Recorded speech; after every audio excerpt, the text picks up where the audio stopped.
mind-boggling, phenomenal, gripping movie, haunting, eye-opener, amazing. speechless. I'm still shaking. I had to step out a few times, like just to control my whole emotions. So This movie is going to be a game changer. ओम नारायण नारायण नारायण नारायण। सब मित्रों को राम राम, सबका स्वागत है दोस्तों। कैसे हैं आप सब दोस्तों? आज 22 जुलाई है। आज से ठीक 1.5 महीने के बाद में 5 सितंबर को द बंगाल फाइल्स थिएटर में रिलीज होने वाली है। और अभी 1.5 महीने पहले से ही अमेरिका के अलग अलग शहरों में बंगाल फाइल्स की स्पेशल स्क्रीनिंग करवाई जा रही है। और पहली स्पेशल स्क्रीनिंग जो न्यू जर्सी में हुई है, वहाँ से दर्शकों के कुछ रिएक्शंस सामने आए हैं। और वो वीडियो जब मैंने देखे, वो सारे वीडियोस मैं आपको आगे दिखाऊंगा, वीडियो अंत तक प्लीज़ आप अवश्य देखना। तो वो सारे वीडियो जब मैंने देखे और दर्शक जिस प्रकार से भावुक थे अपना अनुभव व्यक्त करते समय, जिस प्रकार से उनकी आवाज़ काँप रही थी, उनकी आवाज़ में जो पीड़ा थी ना, वो देखने के बाद में मैं इतना विश्वास से कह सकता हूँ कि द कश्मीर फाइल्स से भी कई गुना ज़्यादा प्रखरता से द बंगाल फाइल्स सत्य सामने रखेगी, इसमें कोई संदेह नहीं है। और इस फिल्म को जो टैगलाइन दी गई है, if Kashmir hurt you Bengal will hunt you, ये टैगलाइन इस फिल्म पर बिल्कुल सटीक बैठती है, इतना मुझे कम से कम भाई विश्वास हो गया है। और वो वीडियोस मैं आपको आगे दिखाऊं उससे पहले फिल्म के कुछ सेट के फ़ोटोज़ वगैरह विवेक अग्निहोत्री जी ने शेयर किए हैं अपने सोशल मीडिया अकाउंट पर। उसमें से ये एक पोस्ट मैंने जस्ट अभी देखी। आप अगर डायरेक्ट एक्शन डे से रिलेटेड कुछ फ़ोटोज़ वगैरह गूगल पर अगर आप सर्च करेंगे ना, तो बहुत सारे आपको फ़ोटोज़ मिल जाएंगे उस समय के अलग अलग मीडिया हाउसेस के द्वारा, विदेशी मीडिया हाउसेस के द्वारा खींचे गए वो फ़ोटोज़ हैं। लाशों के ढेर कैसे सड़कों पर पड़े हुए हैं, गिद्ध उन लाशों को कैसे नोच रहे हैं, वो सत्य फ़ोटोज़, रियल फ़ोटोज़ मैं कह रहा हूँ, बहुत सारे फ़ोटोज़ मिल जाएंगे। और उनमें से ये एक जो फ़ोटो है ना, वो आपने इससे पहले भी कई बार देखा होगा। ये जो रियल फ़ोटो है उसको जिस प्रकार से रिक्रिएट किया है, वहाँ से विवेक अग्निहोत्री जी ने एक फ़ोटो भी शेयर की है। उसके ऊपर जो लिखा है मैं आपको पढ़कर बताना चाहता हूँ। When Hindus were butchered in broad daylight under Jinnah's direct action day, dead bodies rotting in the streets, vultures feasting on Hindu corpses, women raped, children hacked to death, and yet history called it a riot. We call it what it was, a genocide. आप सोचिए, ये इतने भयावह photos, real photos हमने देखे हुए हैं, परंतु फिर भी इतिहास में इनको दंगे बताया जाता है। ये केवल एक बात नहीं है, ऐसे तो बहुत सारी इतिहास की ऐसी घटनाएं हमारे सामने आएंगे अगर हम सर्च करने बैठ जाएंगे तो। जैसे कि मोपला में जो हिंदुओं का नरसंहार हुआ, उसे आज भी राइट बताया जाता है। और केवल राइट नहीं बताया जाता, उनको जस्टिफाई किया जाता है कि समाज के उच्च वर्ग के जो ज़मींदार हिंदू थे उनके विरुद्ध विद्रोह था। ये विद्रोह बताकर जो मोपला में हिंदुओं का नरसंहार हुआ था उसको जस्टिफाई करते हैं आज भी वामपंथी। We call it what it was, genocide. We are going to tell you the truth so that the world never forgets. This is not fiction. This is India's erased truth. The Bengal Files, releasing worldwide on 5th September 2025. इतिहास की बहुत सारी ऐसी घटनाओं को पिछली सरकारों ने स्वतंत्रता के बाद में दबा दिया, कभी भी उनको सामने नहीं आने दिया। वो ऑब्वियसली वोट बैंक की पॉलिटिक्स के लिए, अपने राजनीतिक स्वार्थ के लिए ये सब किया गया। पाठ्यपुस्तकों में इतिहास को जो गलत पढ़ाया गया वो सारी बातें तो है ही, परंतु ऐसे कई सारे अलग अलग नरसंहार हैं इतिहास में, आपको अनगिनत पढ़ने को मिल जाएंगे। आप देख लीजिए, यहूदियों के साथ में जो नरसंहार हुआ, उन्होंने कभी भी विश्व को भूलने नहीं दिया। और यहूदियों से भी कई गुना ज़्यादा भयावह जो हिंदुओं का नरसंहार पिछले 1000 वर्षों में हुआ है। 10 करोड़ के करीब हिंदुओं का नरसंहार पिछले 1000 वर्षों में हुआ है, परंतु वो कभी पाठ्यपुस्तकों में भारत में ही पढ़ाया नहीं जाता। उल्टा अगर हम उसके बारे में बात भी करें ना, चर्चा भी करें ना, तो सांप्रदायिक होने का टैग लगा दिया जाता है कि तेरी हिम्मत कैसे हो गई उसके बारे में बात करने की। सोचिए, भारत में रहकर हम भारत में पिछले 1000 वर्षों में विदेशी आक्रांताओं के द्वारा हिंदुओं का जो कत्लेआम हुआ है, नरसंहार हुआ है, उसके बारे में हम चर्चा भी नहीं कर सकते। सांप्रदायिक होने का टैग लगा दिया जाता है। आज भी ऐसी फिल्म आती है तो उस पर बात करने से कतराते हैं लोग। बॉलीवुड का पूरा इकोसिस्टम चुप बैठ जाता है।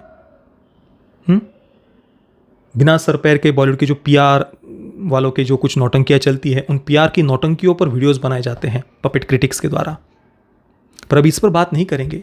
द बंगाल फाइल्स के टीज़र पर बात नहीं होगी। द बंगाल फाइल्स से अभी जो स्पेशल स्क्रीनिंग हुई है, वहाँ से दर्शकों के जो भावुक कर देने वाले इतने सारे रिएक्शन वीडियोस सामने आए हैं।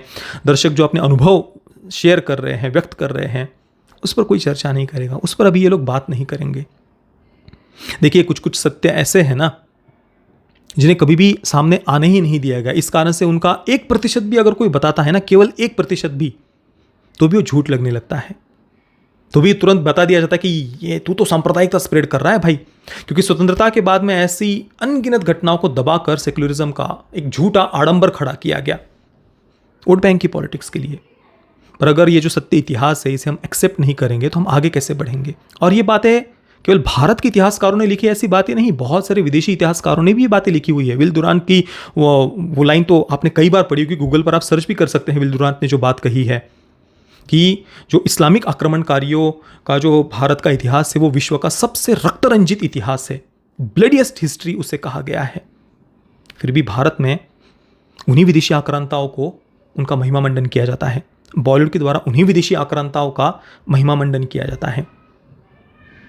और हमारे देश के जो सच्चे नायक है, वीर है, वीरांगनाएं हैं, महापुरुष है, उनके बारे में चर्चा तक नहीं की जाती, उल्टा उनकी छवि को धूमिल किया जाता है। हमारे संतों को किस प्रकार से टारगेट करते हैं, इतना महान भारत जिसे संतों की भूमि कहा जाता है, उनको किस प्रकार से आज भी ये इंडस्ट्री कैसे टारगेट करती है, हम आए दिन देखते हैं। चलिए तो अभी जो वीडियोस, जो रिएक्शंस सामने आए हैं ना, वो आप देखिए, फिर थोड़ी सी और हम बात करेंगे।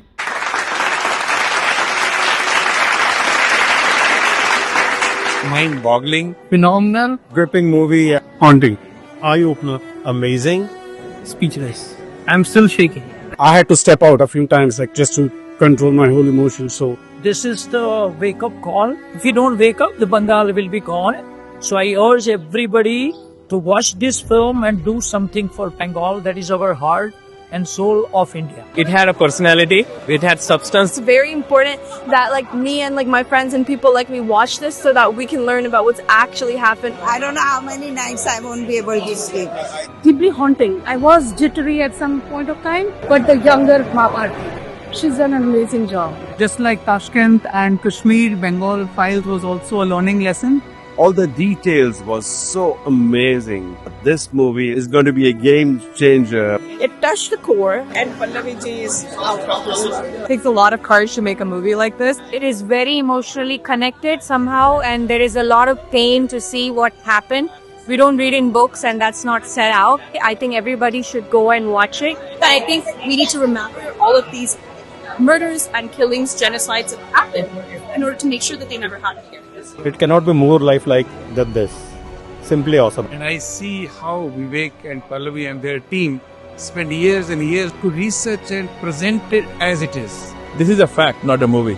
It was extremely emotional. It moved me a lot. आत्मा को जागरूक करने वाली है, आत्मा को झंझोड़ने वाली है। Should never miss this film. I loved it. I felt, that more young people need to hear these unspoken truths. It's the truth. So, thank you for bringing this out. As an Indian, you do feel like anger in your own self, like boiling blood. I was having goosebumps through the movie. Truth. I would say truth.